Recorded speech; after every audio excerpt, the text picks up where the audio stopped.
Voici maintenant un dossier terrible sur lequel Alain Amar et son équipe travaillent depuis plusieurs semaines. Les accusations qui sont portées dans son enquête par une jeune femme mineure à l'époque des faits sont extrêmement graves.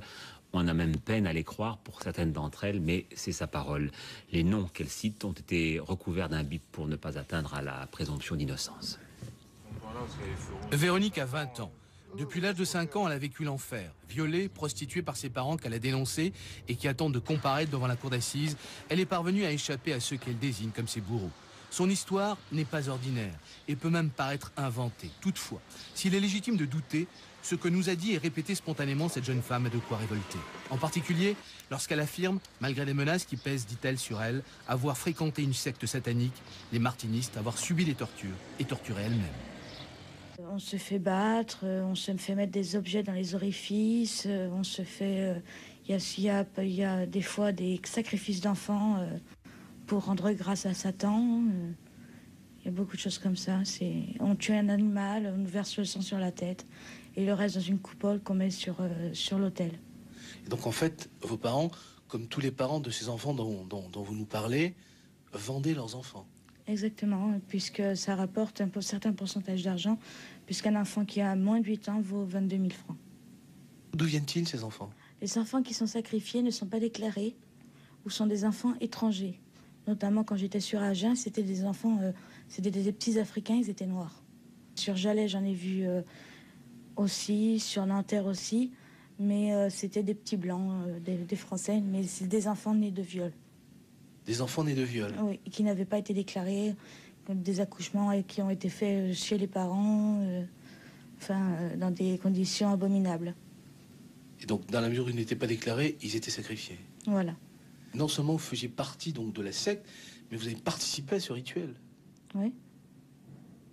En 94, j'ai dû sacrifier sous la menace d'une arme avec 2 de mes amis à Jalais un enfant. Et on a dû toutes les 3 l'assassiner, quoi. Sous la menace d'une arme, si on ne le faisait pas, on serait fait encore plus. Il l'aurait fait avec plus de violence et il nous aurait fait encore plus mal. Donc, on était obligés de le faire, quoi. Et qui vous menaçait d'une arme? Celui qui dirige la gendarmerie. Et ces cadavres, qu'est-ce qu'ils en font après? Celui qui m'a le plus marqué, puisque c'est celui auquel j'ai participé. Ils l'ont emmené dans une cave qui était à Cholet, transporté dans un sac noir à poubelle noire avec une croix blanche renversée. Et ils avaient un gros bidon, ils ont mis quelque chose, je sais pas si c'était de l'essence ou de l'acide ou quelque chose comme ça. Mais moi et Sophie et Cécile, on s'est tous sauvés. Toutes les 3, on s'est sauvés. Donc en fait, ils brûlent les cadavres? Ils doivent les brûler, oui. Vous pensez que tout ça, c'est une sorte de réseau, des gens qui se tiennent un petit peu pour ne pas tomber, quoi. Voilà, et puis c'est pour se protéger aussi. Parce qu'étant donné quand même qu'il y a des hommes de loi qui sont dedans, c'est vrai que ça ferait quand même un drôle de tapage si on apprenait qu'il y avait des juges et tout ça qui faisaient partie de ces réseaux-là. Mais vous en avez vu, vous, personnellement? J'ai vu un email de monsieur. Moi, je ne savais pas qui c'était. C'était pour un transfert de fonds. Un transfert de fonds. Et vous pensez que ces gens-là font partie des sectes elles-mêmes? La secte satanique dont vous parlez ou... Ils les couvrent toutes. Je ne dirais pas forcément qu'ils en font partie, mais ils les couvrent, ça c'est sûr. Jean-Claude Dissès est l'avocat de Véronique à Agen, ville où elle fut transférée du Maine-et-Loire vers un foyer fréquenté par des pédophiles. D'abord sceptique sur les accusations de sa cliente, il est aujourd'hui convaincu qu'elle dit la vérité. Je la crois lorsqu'elle dit qu'elle a été violée dans sa famille. Je la crois lorsqu'elle dit qu'elle a été prostituée par certains membres de sa famille. Je la crois lorsqu'elle explique que cette prostitution est forcément et nécessairement passée par de nombreuses personnes adultes qui sont venues abuser d'elle pour de l'argent. Je la crois lorsqu'elle dit en même temps qu'elle était photographiée pendant ces scènes. Et je la crois d'autant plus que nous retrouvons apparemment, c'est le point qu'il faut vérifier, ces photos sur un CD-ROM à Amsterdam. Donc c'est bien elle qu'elle a reconnu, elle a dit ça c'est moi. Voilà, c'est tout à fait ça. Elle dit c'est moi.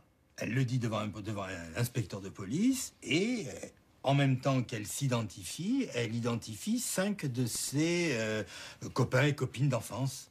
Ça signifie que si ce point s'avère exact, il faut nécessairement que ces enfants aient été soumis à des scènes pornographiques, que ces scènes aient été filmées et que ces photos aient été envoyées à Amsterdam pour atterrir sur un CD-ROM pédophile qui a été saisi par la police hollandaise dans le cadre de procédures en Hollande.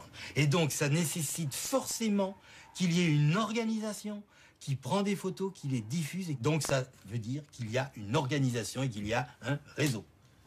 Véronique nous a conduits devant l'un des nombreux lieux où se passaient, selon elle, le 21 de chaque mois, des cérémonies sataniques. Alors c'est ici que je suis venue plusieurs fois. Notamment, je me rappelle bien d'une fois en 94, où je me suis retrouvée à un rituel satanique où il y a eu un meurtre d'enfant. Et donc on était monté au second. Voilà. Et là, il y a eu viol, on devait être 5 ou 6 enfants. C'était pas une très très grosse réunion. Là, il y avait beaucoup de gens, notamment des notables, mais que je ne connais pas forcément leur prénom. Voilà. Et vous-même, vous avez subi... Oui, j'étais là et j'ai subi. Il y avait mon père. Ma mère n'était pas là cette fois-ci. Son incroyable mémoire permet aussi à Véronique de se souvenir d'un coup de téléphone où elle entend parler de la petite Marion Wagon, disparue le 14 novembre 1996. J'étais chez une des pédophiles. Et donc là, le téléphone a sonné, elle s'est mise à hurler. Elle était à l'étage, moi j'étais dans sa chambre en bas. J'ai donc décroché le téléphone qui se trouvait dans sa chambre. Et j'ai entendu un homme que je connais, Walter, qui réclamait plus d'argent, sinon il allait tout dénoncer à la police en disant, il disait lui-même, de toute façon c'est pas moi, j'irai pas en prison, c'est pas moi qui l'ai tué. Moi j'ai fait que de l'héberger sous vos ordres et que 6 jours. Et maintenant je veux l'argent. Et moi j'irai pas en prison. Et là j'ai entendu Jean-Marc qui a dit comme ça, de toute façon là où sont enterrés les Maccabées, ils sont pas prêts de les retrouver. Et vous savez où ils sont enterrés, vous? Je pense qu'ils sont enterrés à Grand-Charlotte dans l'arrière-cour. Le cadavre de Marion serait éventuellement là. Je pense, oui. Des fouilles auraient été effectuées récemment, en vain. Véronique aurait-elle affabulé? En tout cas, sa déclaration laisse incrédule le père de la disparue. Quand on parlait de secte, oui. Vous n'y avez jamais pensé, vous? Bien sûr que si. On a reçu des tas de courriers, des centaines et des centaines de lettres, mais c'est le côté auquel on ne veut pas penser, auquel on se refuse. Maintenant, bon, c'est vrai que les événements aussi de l'époque, pour reparler de l'affaire du trou, bon, nous ont fait...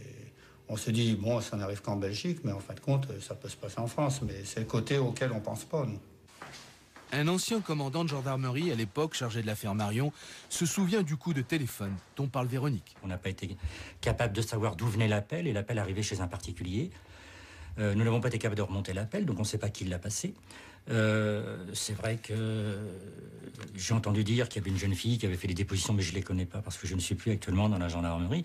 Ce que je veux dire, c'est que je fais confiance à mes anciens collaborateurs pour vérifier toutes les pistes. Comment se fait-il que 5 enfants violés à Angers, on retrouve leurs photos à Amsterdam 10 ans après?